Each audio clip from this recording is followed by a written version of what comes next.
안녕하세요. 여러분은 남들한테 밝히기 힘든 신체의 비밀이 있으신가요? 저는 제 몸에 대한 콤플렉스 때문에 벌어졌던 일들을 얘기해 보려고 합니다. 저는 사실 키가 155cm밖에 안 되는 남자입니다. 네, 많이 놀라셨죠? 여자가 아니라 남자 키가 너무 작아서 말이죠. 저도 잘 알고 있습니다. 그래서 이런 저의 신체적인 단점 때문에 늘 힘들어 했었죠. 저는 키에 대해서 어릴 때부터 스트레스가 심했습니다. 초등학교 때에는 130cm까지 갔고, 중학교 3학년 때쯤에는 150cm까지 크더군요. 물론 남들보다 작은 키였지만, 고등학교에 가면 1년에 20cm씩 크기도 한다고 해서 저는 희망을 가지고 있었습니다. 그래서 열심히 줄넘기도 하고 우유도 매일 마셨죠. 저희 어머니도 158cm이고 아버지도 175cm여서 저희 아버지 정도로는 키가 클 줄 알았으니까요. 하지만 이상하게도 중학교 이후로는 키가 전혀 자라지 않더군요. 외모에 관심이 높아지는 시기였던 고등학교 때에는 원형 탈모가 생겼을 정도로 극심한 고통을 느꼈습니다. 아이들은 난쟁이다, 땅꼬마다 숱하게 놀려댔습니다. 날라리 애들은 저를 아예 개무시했고 왕따를 시켰죠. 저는 그런 수모를 견딜 수가 없었습니다. 나는 왜 이렇게 작은 걸까 하고 비관하면서 정말 죽고 싶었죠.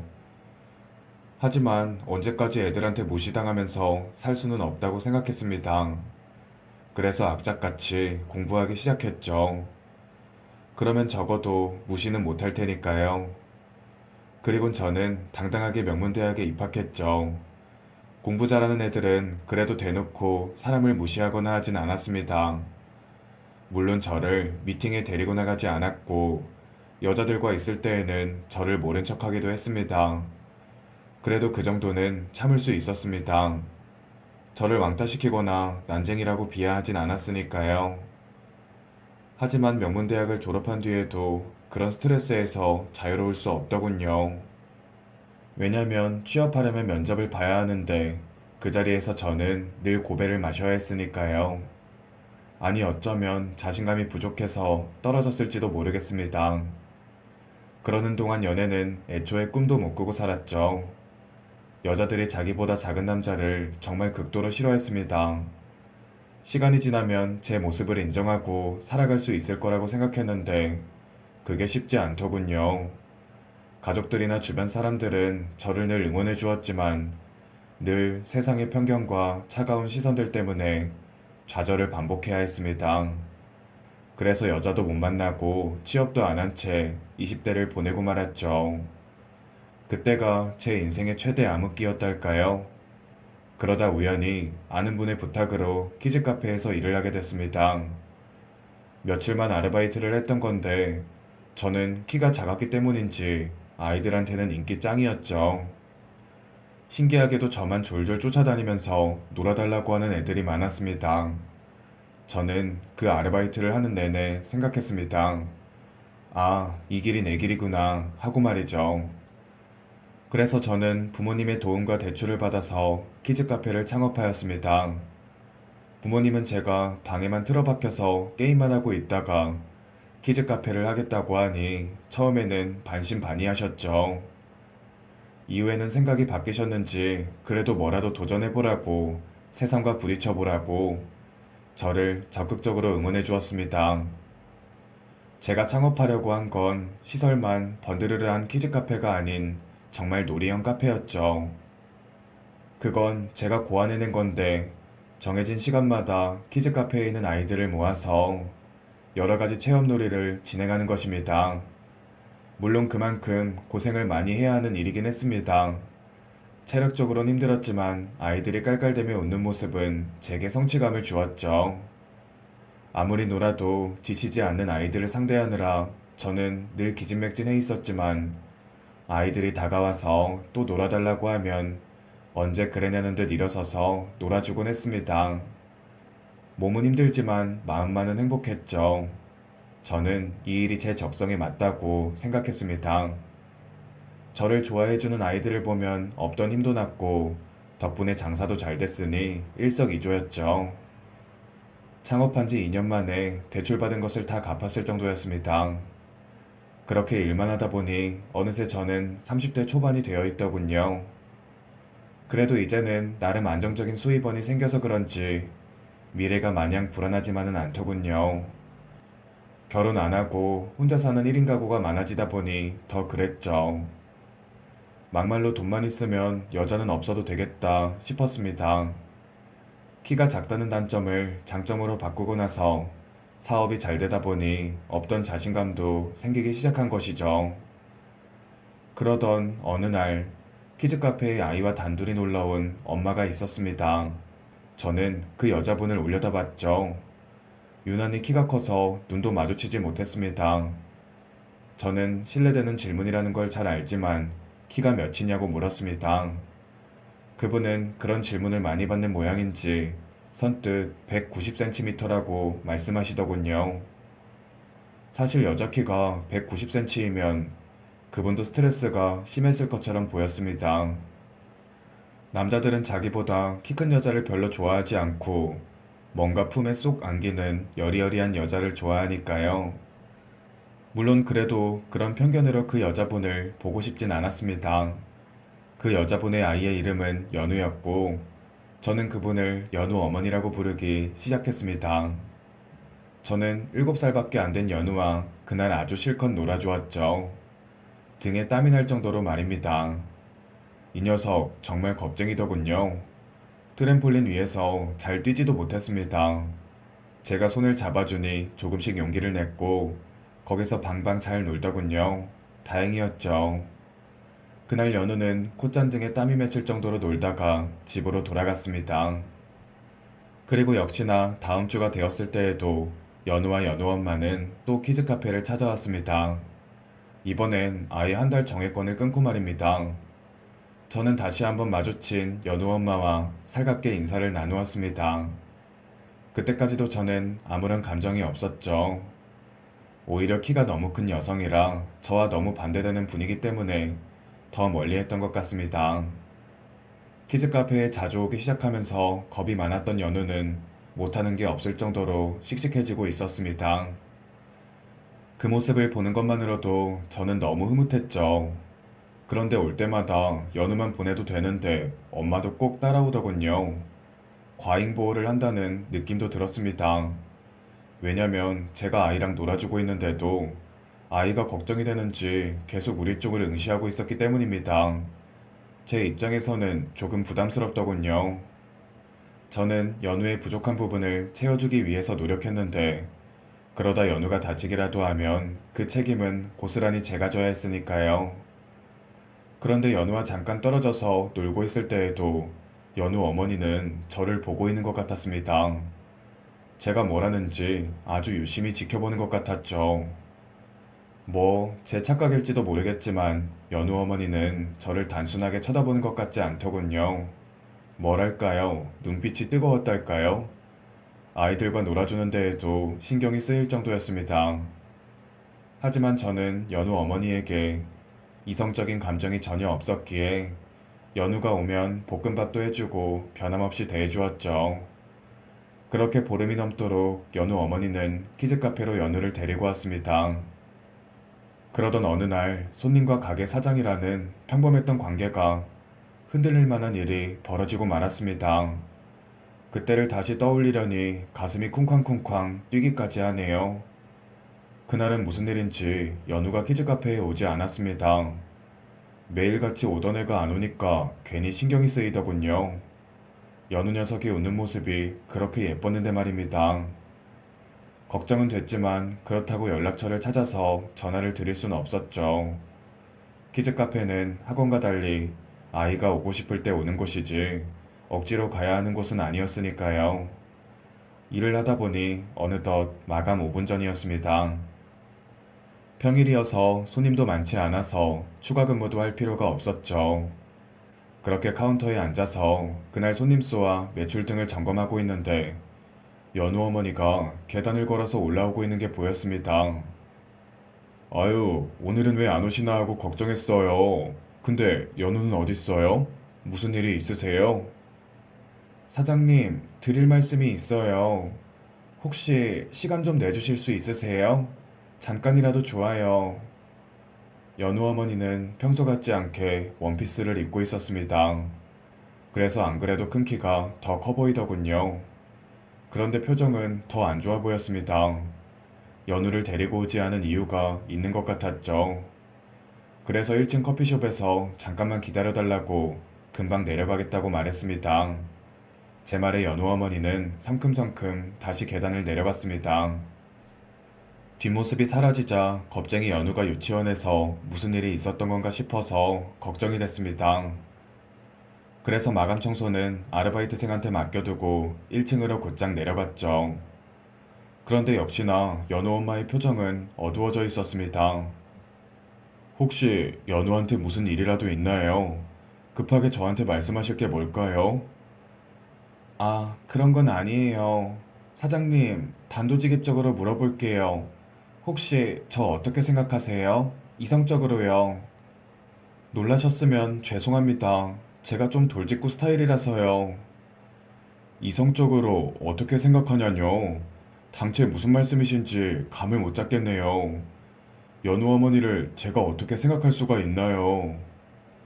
저는 연우 어머니의 질문에 얼굴이 빨개졌습니다. 사실 저는 그때까지도 모태솔로였죠.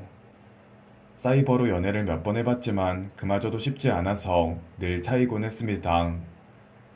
그런데 아이까지 있는 여자가 저한테 대시를 한다니 믿기지 않았어요. 제 대답이 만족스럽지 못했는지 연우 엄마는 제게 자신의 이야기를 털어놓기 시작했습니다. 사장님, 제가요, 이왕 이렇게 된 거 다 말할게요. 연우를 마치 자기 아이처럼 함께 놀아주시는 모습을 그동안 은근슬쩍 지켜봤는데, 어느 순간 제가 느끼는 이 감정이 단순한 호기심이 아니라는 생각을 했어요. 믿기 어려우시겠죠? 더군다나 저는 키가 너무 크니까 더 그러실 수 있다고 충분히 이해합니다. 근데 키에 대한 스트레스도 그 누구보다 제가 잘 알아요. 그러니까 그런 건 신경 쓰지 마세요. 아, 그리고 또 한 가지 더 미리 말씀드릴 게 있어요. 저는 이혼해서 혼자 살고 있어요. 그래서 늘 연우와 둘이서 키즈 카페에 간 것이죠. 이혼하게 된 것도 따지고 보면 키 때문이었죠. 제가 별 얘기를 다 하게 되네요. 연우 엄마는 물어보지도 않은 얘기도 다 털어놓았습니다. 공무원 부부였는데 주변의 시선 때문에 남편이 바람이 났다고 하더군요. 키가 190인 여자랑 어떻게 사냐는 소리를 들어서 더 이상 못 살겠다고 했다고 말입니다. 거인병 아니냐, 무슨 불치병 아니냐는 소리까지 들었다고 하더군요. 아니, 키가 작은 것보다야 훨씬 좋을 것 같은데, 키가 크다고도 그런 차별과 오해를 받다니, 그런 얘기를 들으니 남일 같지가 않더군요.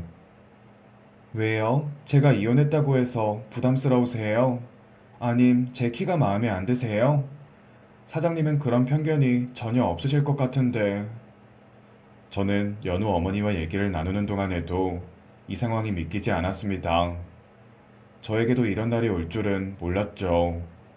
한 번도 여자한테 고백이라는 걸 받아봤어야 대처를 하죠. 저는 너무 얼굴만 빨개져서 제대로 말도 할 수가 없었습니다. 그게 아니라 제가 연우 어머니보다 키가 너무 작아서 문제죠. 다른 문제가 있겠어요? 저요, 사실 모태솔로예요. 지금껏 한 번도 제대로 연애해 본 적이 없다고요. 물론 그것도 키 때문에요. 그러니 연우 어머니한테 제가 어울리지 않는 것 같아서 그래요. 저는 정연이라고 해요. 편하게 부르세요. 그리고 자책하지 마세요. 정말 저 여기 앉아서 사장님 얼굴 자세히 보는데 너무 잘생기셨어요. 게다가 아이들한테 늘 다정다감하게 하시는 모습 보고 정말 반했고요. 저희 둘 다 키에 대한 아픔이 있으니까 서로를 더 잘 이해해 줄 수 있을 거라고 생각해서 정말 용기를 내서 고백하는 거라고요. 그러니 제발 거절하지 마세요. 저희 보란 듯이 잘 사귀어 봐요. 저는 연희 씨의 얘기를 들으면서 만감이 교차했습니다. 처음에는 키즈 카페의 손님으로 하나이의 엄마로서만 생각이 되었는데 막상 고백을 받고 보니 연희 씨가 너무 아름답게 느껴졌죠. 벌써부터 심장이 벌렁거리는 게 미칠 것 같았습니다. 하지만 이게 진짜 사랑인지 아닌지 헷갈리더군요. 제일 신경이 쓰이는 부분은 아무래도 키였습니다. 키 150의 남자와 키 190의 여자라니. 안 그래도 편견으로 바라보는 시선들 때문에 힘들었는데 이젠 쌍으로 그런 시선을 느껴야 한다는 게 너무 걱정스러웠죠. 당장 결혼하자는 것도 아니고 그냥 우리 편하게 친구처럼 지내요. 네? 어때요? 민우 씨? 저는 제게 적극적으로 대시해오는 연희 씨에게 대답 대신 고개만 끄덕거렸습니다. 맞는 말이었죠. 뭐 당장 결혼할 것도 아닌데 뭐 어때요? 그렇게 저는 설레는 첫 연애를 하게 되었답니다. 그렇게 둘만의 데이트를 하던 어느 날이었습니다. 다른 연인들이 그러하듯이 영화를 보러 갔죠. 나란히 옆에서 걸어서 들어가는데 정말 어색하고 민망하더군요. 같이 서 있으면 제가 그녀의 가슴까지밖에 안 갔죠. 겨우 티켓을 매표하고 앉아있는데 지나가는 사람들이 한마디씩 하더군요. 거인과 난쟁이라면서요. 어떤 분들은 대놓고 손가락질도 했습니다. 서커스 다니냐고 희죽거리는 사람들도 있었죠. 저는 그 소리를 들으니 기가 죽었습니다. 저희를 연인이라고 생각하는 사람은 없는 것 같았습니다. 그런데 그런 저의 눈치를 살피던 그녀가 저한테 적극적으로 팔짱을 끼더군요. 그 순간 저는 그 손을 뿌리치고 말았습니다. 어색한 것도 어색한 건데 굳이 밖에서 티를 낼 필요는 없다는 생각이 들더군요. 그녀는 잠깐 놀라는 것 같았지만 금세 제 의견을 존중해 주었죠. 사실 그녀는 저보다 더 와일드한 부분이 있었습니다. 좋게 말해서 화끈한 부분이었는데 그러다 보니 성급한 부분도 있었습니다. 저는 그냥 영화만 보고 싶었는데 제게 착 달라붙어서 팔짱까지 껴서 저를 곤란하게 했으니까요. 문자로도 서슴없이 자기야 사랑해 쪽 하고 보내더군요. 저는 연애 경험이 없었기에 그런 그녀와 속도를 맞추느라 진땀을 빼고 있었습니다. 저로서는 모든 게 처음이었으니까요. 상영관 안에 들어가서도 그녀는 제 손을 만지고 제 어깨에 기댔습니다. 그러면 저는 슬쩍슬쩍 그녀의 머리를 제게서 떨어뜨렸습니다.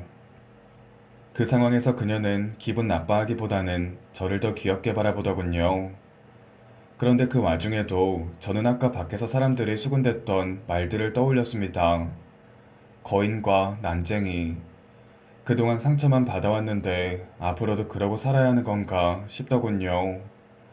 엔딩 자막이 올라가자마자 저는 그녀와 멀찍이 떨어져서 영화관을 걸어 나왔습니다. 영화의 내용은 하나도 기억이 나지 않았습니다. 그녀는 자신보다 앞서서 걸어가 버리는 저를 붙잡지 않았죠. 저는 집으로 들어가서 문자를 남겼습니다. 아무래도 헤어져야 할 것 같다고요. 한동안 마음이 좋지 않았습니다.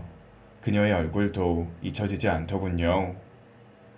첫사랑이었는데 너무 허무하게 끝나버린 것 같아서 잠도 오지 않았습니다. 그래도 장사는 해야 했죠. 전날에 소주를 몇 잔 마시고 자서 그런지 출근할 마음은 나지 않았습니다. 그래도 꾸역꾸역 일어나서 키즈카페로 갔죠. 그런데 가게 앞에 그녀가 절 기다리고 있었습니다. 제게 정액권을 내밀더군요. 마치 아무 일도 없었다는 것처럼 말입니다. 저는 그녀와 연우를 키즈카페 안으로 들어가게 해주었습니다. 역시나 이날도 그녀의 시선은 제게 고정되어 있었습니다. 저만 빤히 쳐다보는 게 느껴져서 일을 하는 내내 신경 쓰일 정도였습니다. 안 되겠다 싶어서 부모들이 앉아서 쉴 수 있는 뒷베란다 공간으로 그녀를 불러냈습니다. 평소보다 이른 시간이라 아무도 없는 줄 알았는데 몇몇 부모들이 있더군요. 그래도 일단 말을 했습니다. 우리는 이제 그만하자고 말이죠. 신경 쓰여서 일도 못하겠으니 정액권도 환불해주겠다고 말했습니다. 그러니 미안하지만 제발 나가달라고 말이죠. 그런데 제 앞에서 늘 씩씩하기만 했던 그녀가 갑자기 눈물을 뚝뚝 흘리더군요. 그 모습을 보니 식은땀이 많이 났습니다. 제가 어디가 그렇게 좋으세요? 연희 씨 정도면 저보다 더 좋은 사람 만날 수 있는데 말이죠. 아니에요. 세상 그 어떤 남자보다 잘생겼고 자상하고 매력 있어요. 그걸 저는 잘 아는데 당신은 잘 모르는 것 같아요. 그러니 말해주고 싶어요. 당신이 얼마나 사랑받을 자격이 충분한 사람인지요. 저는 그녀의 모든 말이 감동적으로 와닿았습니다. 저를 이렇게까지 사랑해 주었던 사람은 없었으니까요. 그래도 안 돼요. 우리는 너무 다르다고요. 사람들이 우리가 사귄다고 하면 비웃을 거예요.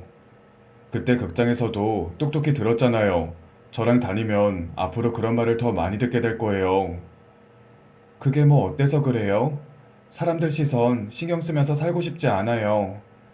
당신이 좋아서 그런 건데 누가 뭐라고 그러겠어요? 그러니 자신감을 가지세요. 그녀는 울먹이면서 저를 설득하고 있었습니다. 사람들 신경 쓰지 말자고 하는 그 말, 저는 수십 번, 수천 번 제 머릿속에서 해봤던 말이었습니다. 말이야 쉽죠. 하지만 이젠 압니다. 사람들 시선을 신경 쓰지 않고 사는 건 불가능하다는 걸요. 그렇게 둘이 서 있는데 그 휴게실로 남자분들이 들어왔습니다. 그들은 우리를 보더니 위아래로 훑어보면서 큰 목소리로 말했습니다. 저 남자는 밤일할 때 엄청 힘들겠다, 야. 위아래로 엄청 신경 써야 할 거 아니야. 그들은 어쩌다 한 번씩 키즈 카페에 오는 아빠들이었는데 키득키득 대놓고 웃으시더군요. 억지로 아내의 등살에 떠밀려서 키즈 카페에 온 사람들인데 정작 아이들과 함께 놀아주지도 않고 지들끼리 수다나 떠는 그런 빵점짜리 아빠들이었죠. 그런 사람들에게서 저를 무시하는 말을 들으니 다시 고등학교 때처럼 머리가 띵하더군요. 왕따를 당하고 놀림을 당했던 그때처럼 주변 사람들이 저를 손가락질하는 것처럼 느껴졌습니다. 둘이 같이 서 있는 것 자체만으로도 우리는 이런 대접을 받고 있는 것이었죠. 그런데 그때였습니다. 그녀는 주먹을 불끈 쥐면서 그들 쪽으로 다가가더군요. 저기요, 아까 뭐라고 했어요? 지금 우리한테 한 말 맞죠?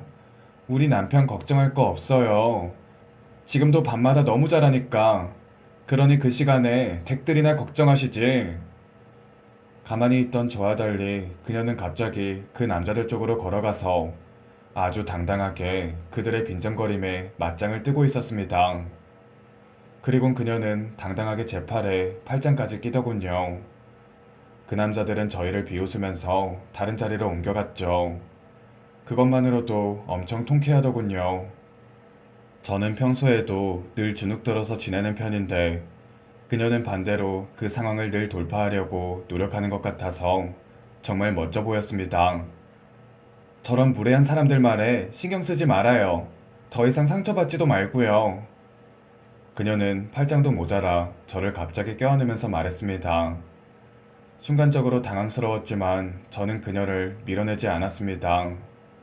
작은 키 때문에 저는 그녀의 가슴에 안겼죠. 그러고 있으니 사람들이 뭐라고 하든 말든 이 여자와 결혼을 해야겠다는 생각이 들었습니다. 저를 진심으로 이렇게까지 생각해주는 여자는 평생 만나지 못할 것 같았으니까요. 저희의 결혼 준비는 일사천리로 진행되었습니다.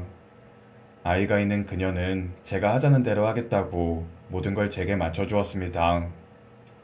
상견례 장소도 상견례 날짜와 같은 사소한 것들까지 저를 먼저 배려해 주었죠. 그러면서도 늘 껌딱지처럼 저희는 붙어 다녔습니다. 어떨 땐 내가 그녀의 팔짱을 껴서 고목나무의 매미처럼 보였고, 어떨 땐 그녀가 불편함을 감수하고 내 팔짱을 끼기도 했죠. 우리는 그렇게 서로의 신체적인 차이를 뛰어넘기 위해 노력했습니다. 그녀와 같이 지내다 보니 깨달은 게 있었습니다. 키 차이는 40cm나 났지만 둘의 마음과 둘의 취향과 둘의 성격들은 비슷한 점이 많다는 걸 말이죠. 그리고 다른 사람들의 우려와 달리 반밀은 하나도 힘들지 않았다는 걸요. 그러나 막상 결혼식을 하려니 저는 고민이 됐습니다. 오로지 키 때문이었습니다. 인생에 단 한 번뿐인 이벤트를 멋지게 남기고 싶었죠. 안 되겠다 싶어서 저는 큰 결심을 하게 되었습니다. 사실 마음 같아서는 키 크는 수술도 하고 싶었습니다. 철심을 박는 기술은 점점 발달하고 있었으니까요. 그래도 좀 더 간편한 방법을 찾았죠. 그건 바로 20cm 굽 높이의 하이힐이었습니다. 그걸 신으면 안에와 20cm는 줄어들게 되고 그 정도라면 사람들에게 더 당당하게 보일 것 같았습니다. 하지만 하이힐을 신어보고 저는 좌절했습니다. 도저히 걸어 다닐 수가 없더군요. 여자분들은 뾰족한 구두를 신고 어떻게 걸어 다니는지 존경스러울 정도였죠. 그러다 발견한 게 특수 제작 신발이었습니다. 이미 키 작은 유명 남자 연예인들도 많이 애용하고 있다고 하더군요.